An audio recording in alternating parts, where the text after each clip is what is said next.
कमला अपने दो बेटों अनिल और सुनील के साथ रहा करती थी। बड़े बेटे अनिल की शादी तो उसने कब से कर दी थी। बड़ी बहू एक गरीब घर से थी, लेकिन बहुत ही सीधी सादी और संस्कारी थी। वो कमला का बहुत ख्याल रखती थी। वैसे तो सब कुछ ठीक था, लेकिन कमला के जीवन में केवल एक ही दुख था कि उसने अभी तक पोते पोती का मुंह नहीं देखा था। रोज की तरह आज भी श्यामा अपनी सास के लिए चाय लेकर आई और देती हुई बोली, माँ जी ये लीजिए, चाय पी लीजिए। माँ जी मैंने रसोई का सारा काम खत्म कर दिया है और आज आपके कमरे की सफाई भी कर दी है। आप कह रही थी ना कि आपके सर में दर्द है, लाओ मैं आपके सर में थोड़ा सा तेल लगा देती हूँ। श्यामा तेल लाती है और अपनी सास के सिर में लगाने लगती है। तब उसकी सास कहती है, बहू वैसे तो तेरी हर बात अच्छी है, गरीब घर की होने के बाद भी तूने मेरे घर को बहुत अच्छी तरीके से मैनेज कर लिया है। मुझे तेरा सब कुछ पसंद है। बस ये समझ में नहीं आता कि भगवान मुझे पोते पोती का मुंह कब दिखाएंगे। माँ जी ये मेरे हाथ में तो नहीं है। मैं तो रोज भगवान से प्रार्थना करती हूँ कि आपकी ये तमन्ना जल्दी ही पूरी हो जाए। मुझे पूरा विश्वास है माँ जी कि मैं जल्दी ही माँ बनूंगी। ठीक है बहू, तेरे ससुर जी भी आते होंगे, जरा उनके लिए चाय के साथ पकौड़े भी बना कर ले आ। ठीक है माँ जी, मैं अभी लाती हूँ। तब तक श्यामा के ससुर भी आ गए। श्यामा ने गरम गरम चाय और पकौड़े बनाकर उन्हें खिलाए। ससुर जी बहुत खुश हो गए और बोले, बहू तेरे हाथों में तो बड़ा ही स्वाद है, भगवान तेरी हर इच्छा पूरी करे। श्यामा ये सुनकर बहुत खुश हो जाती है। ऐसे ही समय बीत रहा था। अब कमला ने अपने दूसरे बेटे सुनील की भी शादी कर दी। सुनील की पत्नी शीतल एक बहुत बड़े बिजनेसमैन की बेटी थी। जब वो घर आई तो अपने साथ बहुत बड़ी बड़ी संदूकें और अलमारियां लेकर आई, जो कपड़ों से पूरी तरह भरी हुई थी।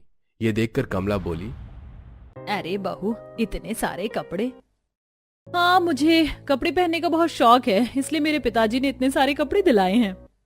अब शादी के दूसरे दिन नई बहू की पहली रसोई थी। नई बहू नहा धोकर तैयार होकर किचन में पहुंची तो देखा कि उसकी जेठानी किचन में पहले से ही मौजूद है और उसने एक बहुत सुंदर सा अनारकली सूट पहन रखा है। ये देखकर शीतल सोचने लगी, मैंने तो सुना था कि मेरी जेठानी किसी गरीब घर की लड़की है। जेठ जी की भी इतनी कमाई नहीं है कि वो उसे इतना महंगा ड्रेस दिला सके, लेकिन इसने तो बड़ा ही सुंदर ड्रेस पहन रखा है। आखिर इसने इतना महंगा ड्रेस खरीदा कहाँ से है? मुझे तो इतना सुंदर ड्रेस नहीं मिला, इससे पूछती हूँ। फिर शीतल कहती है, अरे भाभी आप पहले से ही रसोई में? आओ देवरानी जी, मैंने सोचा कि आपकी पहली रसोई है तो कुछ तैयारी मैं पहले ही कर दूं ताकि आपको खाना बनाने में आसानी हो।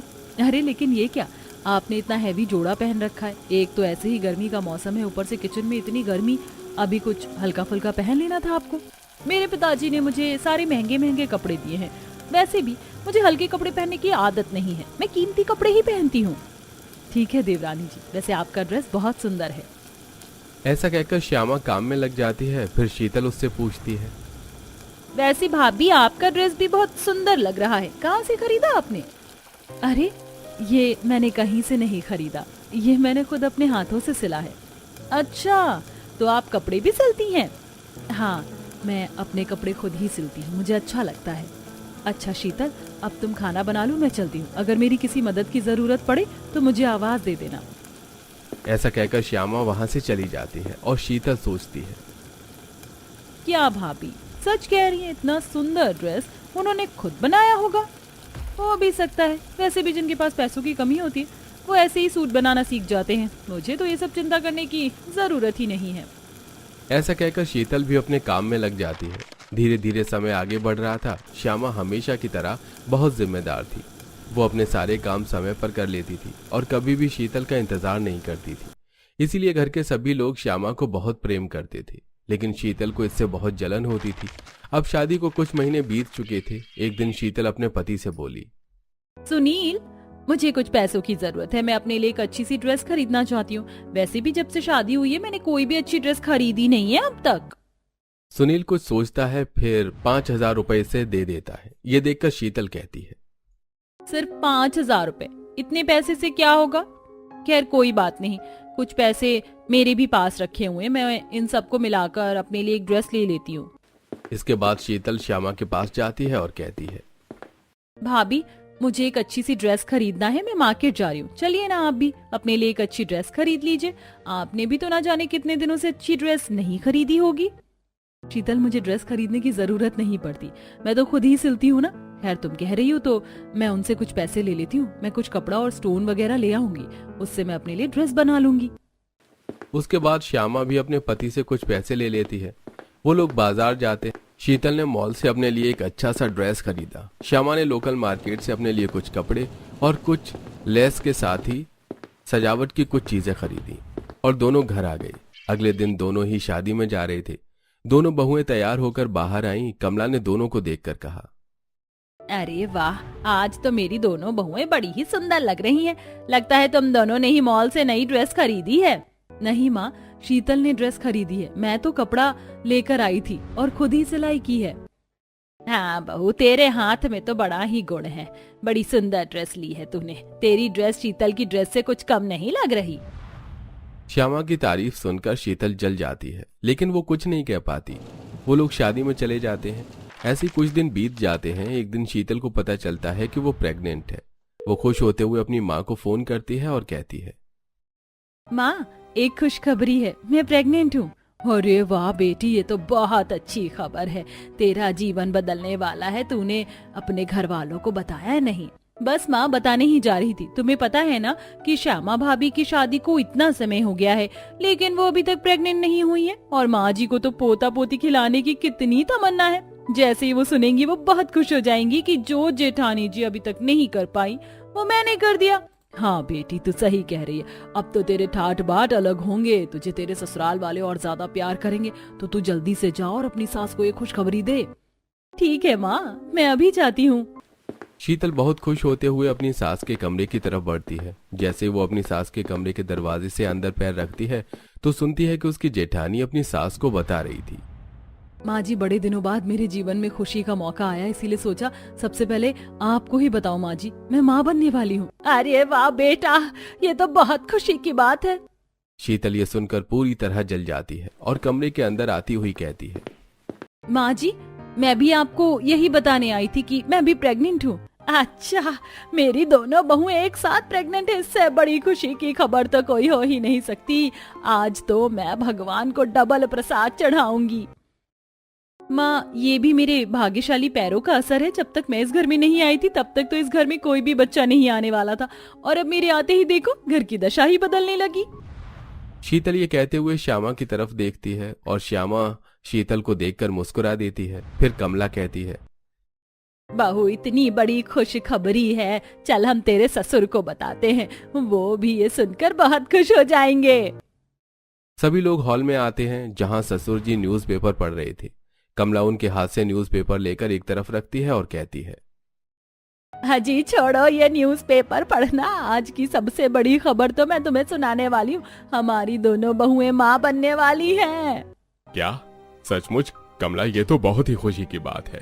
तू आज से मेरी दोनों बहू का बहुत ध्यान रखना, और हाँ, उन्हें खाने पीने किसी चीज की कमी मत होने देना। ऐसे ही कुछ समय बीत जाता है। एक दिन श्यामा के ससुर कमला से कहते हैं, कमला, हमारी बहू की गोद भराई की रस्म करने का समय आ गया है। तू गोद भराई की सारी तैयारियां कर ले। हम अपनी दोनों बहुओं की गोद भराई बहुत अच्छी तरह से करेंगे। हाँ हाँ जी, आप बिल्कुल चिंता मत कीजिए, मैं सारी तैयारी कर लूंगी। इसके बाद कमला दोनों बहुओं को बुलाती है और कहती है, तुम दोनों की गोद भराई की रस्म करनी है हमें। किसी चीज में कोई कमी नहीं रहनी चाहिए। और ये लो, हमारी तरफ से तुम दोनों 10,000 रुपए रख लो। अपने अपने लिए जाकर बाजार से अच्छे कपड़े ले आओ। मेरी दोनों बहुएं अपनी गोद भराई के दिन परियां लगनी चाहिए। माँ जी, आपका बहुत बहुत धन्यवाद। हालांकि इतने पैसों की कोई जरूरत नहीं थी। क्यों जरूरत नहीं थी भाभी? ये पैसे तो बहुत कम है। इतने पैसों में कोई बहुत अच्छी ड्रेस नहीं आ सकती। बहू, मेरे पास जो थे मैंने दे दिए। अब तुम लोग चाहो तो अपने अपने पतियों से कुछ और पैसे मांग सकती हो। रात को जब सुनील कमरे में आता है तो शीतल उससे कहती है, सुनील, तुम्हें पता है ना कि एक हफ्ते बाद हमारी गोद भराई है और मैं अपनी गोद भराई में बहुत सुंदर ड्रेस पहनना चाहती हूँ। और मैंने तो हरीश मल्होत्रा के ब्रांड से बात भी कर ली है। उन्होंने मुझे 3 लाख की एक ड्रेस ऑफर की है जो मुझे बहुत पसंद आई है। बस मुझे वही ड्रेस चाहिए। आप मुझे बस 3 लाख रुपए दे दो। वैसे भी माँ जी ने मुझे केवल 10,000 रुपए दिए। इसमें तो कुछ भी नहीं आता है, तुम्हें तो पता है। 3 लाख की? शीतल, तुम पागल हो गई हो क्या? इतनी महंगी ड्रेस भला गोद भराई में कौन पहनता है? क्यों? क्यों नहीं पहन सकती मैं इतनी महंगी ड्रेस? अपने घर के हर फंक्शन में मैंने बहुत ही महंगी ड्रेस पहनी है और इस बार भी पहनूंगी, बस बात खत्म। आप तो मुझे पैसे दे दीजिए बस। देखो शीतल, तुम्हें तो पता है कि मेरे पास इतने पैसे नहीं हैं। मैं तुम्हें इतने पैसे नहीं दे पाऊंगा। भाभी को देखो, वो कितने कम पैसों में कितनी सुंदर ड्रेस सिलकर पहन लेती हैं। ऐसे ही तुम भी कम पैसों में ड्रेस पहन लो या फिर भाभी से ही सिलवा लो। तुम कुछ भी बोल रहे हो सुनील। मैं अपना ड्रेस भाभी से क्यों सिलवाऊं? मैं तो वही ड्रेस पहनूंगी जो मैंने पसंद की है अपने लिए। और रही बात पैसों की, तो आपने ही तो मुझे तिजोरी में रखने के लिए पैसे दिए थे ना, उसी में से पैसे निकाल कर मुझे दे दो। देखो शीतल, मैं अपनी जॉब स्विच करके एक नया बिजनेस स्टार्ट करना चाहता हूँ और बस मैंने उसी के लिए कुछ सेविंग्स कर रखी है और अपनी सेविंग से मैं पैसे नहीं निकाल सकता। तुम इतनी महंगी ड्रेस का सपना छोड़ दो और कोई सिंपल सी ड्रेस पहन लो।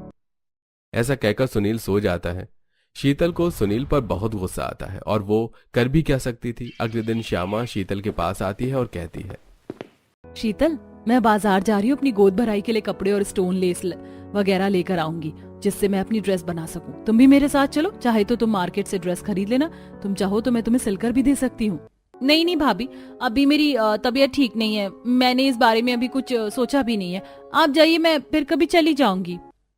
अब श्यामा बाजार जाती है। वो अलग अलग कई दुकानों से देखकर अपने लिए ड्रेस बनाने के लिए अच्छे कपड़े खरीदती है, लेस खरीदती है, स्टोन खरीदती है और अलग अलग तरह की चीजें भी खरीदती है और घर आ जाती है। फिर दोनों बहुएं साथ में खाना बनाती हैं और रात होने पर श्यामा अपनी मशीन लेकर अपने कमरे में सिलाई करने बैठ जाती है। रात हो चुकी थी और सुनील अपने कमरे में जाता है। थोड़ी देर बाद सुनील कमरे से बाहर आता है और अपनी माँ को आवाज देता है, माँ कहाँ है? सभी लोग बाहर आइए। क्या हुआ बेटा, इतनी रात को शोर क्यों मच रहा है? माँ, शोर न मचाऊं तो और क्या करूं? मैंने अपनी जॉब से जो कुछ पैसे सेव करके अपने बिजनेस के स्टार्टअप के लिए रखे थे वो चोरी हो गए और शीतल भी कह रही है कि उसे कुछ नहीं पता। ये कैसे हो गया? आज तक तो हमारे घर से कभी पैसे चोरी नहीं हुए। माँ, यही तो मैं भी कह रहा हूँ कि आखिर मेरे पैसे कहाँ गए? बेटा, तेरे कमरे में तो शीतल रहती है ना, तुझे शीतल से पूछना चाहिए ये बात। माँ, आप लोगों को पता है कि मैं एक अमीर घर की बेटी हूँ, मुझे भला पैसों की क्या जरूरत? अगर मुझे पैसे ही चाहिए होते तो मैं अपने पिताजी से मांग लेती। आप इस घर में उन लोगों से पूछो जिनके पास पैसों की कमी है, कहीं उन्होंने चोरी तो नहीं की? शीतल, क्या कहना चाहती हो तुम कि चोरी मैंने की है? मैं भला चोरी क्यों करूंगी? सब लोग एक दूसरे का मुंह देखने लगते हैं। फिर अनिल कहता है, सुनील, जब घर में किसी को कुछ नहीं पता तो हम किसके बारे में क्या कह सकते हैं? अब गुम हो गए तो गुम हो गए, तुझे ही अब सब्र करना होगा। अरे वो तो ठीक है भैया, लेकिन मैंने आप लोगों को एक बात नहीं बताई कि मेरी नौकरी जा चुकी है। अभी तक अपने घर का खर्च हो मैं अपनी सेविंग से ही चला रहा था और मैंने नई बिजनेस का स्टार्टअप करने के लिए पूरी सेविंग कर ली है। मैं कल ही वो पैसे लेकर जाने वाला था, लेकिन आज वो पैसे चोरी हो गए। अनिल को यह सुनकर बहुत दुख होता है। श्यामा भी ये सारी बातें सुनकर बहुत दुखी हो जाती है। सभी लोग अपने अपने कमरे में चले जाते हैं। श्यामा अनिल से कहती है, सुनील भैया सचमुच बहुत परेशान है। हम में से किसी को तो ये भी नहीं पता कि उनकी जॉब भी चली गई है। अगर हो सके तो हमें उनकी मदद करनी चाहिए। हाँ श्यामा, तुम सही कहती हो, लेकिन हमारी भी फाइनेंशियल कंडीशन इतनी अच्छी नहीं है कि हम सुनील की मदद कर सकें। बात आई गई हो जाती है। अब गोद भराई का दिन पास आ जाता है। दोनों बहुएं अपने अपने कमरे में गोद भराई की तैयारी में लगी हुई थी। एक दिन कमला अपने पति और दोनों बेटों के साथ हॉल में बैठी बातें कर रही थी। तभी शीतल बाजार से घर आई और अपनी सास को एक कीमती लहंगा दिखाते हुए बोली, माँ जी देखिए, मैंने ये लहंगा अपनी गोद भराई पर पहनने के लिए खरीदा है। सभी लोग वो लहंगा देखकर चौंक गए। सुनील बोला, ये तो वही हरीश मल्होत्रा का लहंगा है ना, जिसके बारे में तो मुझे बता रही थी। ये तो पूरे 3 लाख का है। इतने पैसे कहाँ से आए तुम्हारे पास शीतल? कहाँ से आए? मतलब मेरे पिताजी ने दिलाया है मुझे। लगता है आप भूल गए हैं कि मैं एक अमीर घर की बेटी हूँ। जरूरी नहीं कि जब आप मुझे पैसे देंगे तो ही मैं ड्रेस ले पाऊंगी।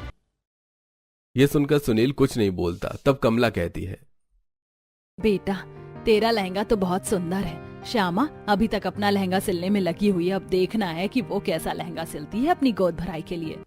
वो जैसा भी सिले, लेकिन मेरे लहंगे से तो कम ही सुंदर होगा उसका लहंगा। ऐसा कहकर शीतल अपने कमरे में चली जाती है। अब गोद भराई वाला दिन भी आ जाता है। सुबह सुबह का समय था। सभी लोग हॉल में बैठकर चाय पी रहे थे। तभी अचानक शीतल के पिताजी वहां आ जाते हैं। सभी लोग उन्हें देखकर चौंक जाते हैं। तो कमला कहती है, अरे भाई साहब, आप अचानक खबर भी नहीं की। आइए बैठिए, हमारे साथ चाय पी लीजिए। हाँ बहन जी, मैं इधर से किसी काम से गुजर रहा था तो सोचा कि आप लोगों से मिलता चलूं। बताइए कैसे हैं आप लोग? सब आपका आशीर्वाद है भाई साहब। शीतल ने बताया कि आपने उसे हरीश मल्होत्रा का लहंगा दिलाया था। भाई साहब, इसकी भी क्या जरूरत थी? नहीं नहीं बहन जी, जरूर आपको कोई गलत फहमी हुई है। मैंने तो शीतल को कोई लहंगा नहीं दिलाया। क्यों शीतल बिटिया? नहीं नहीं पिताजी, वो माँ जी को सुनने में कुछ गलत फहमी हुई है। मैंने तो वो लहंगा अपने बचाए हुए पैसों से लिया था। ठीक है बेटा, किसी चीज की जरूरत हो तो मुझे जरूर बताना। अच्छा मैं चलता हूँ, मुझे थोड़ा काम है, जाना है।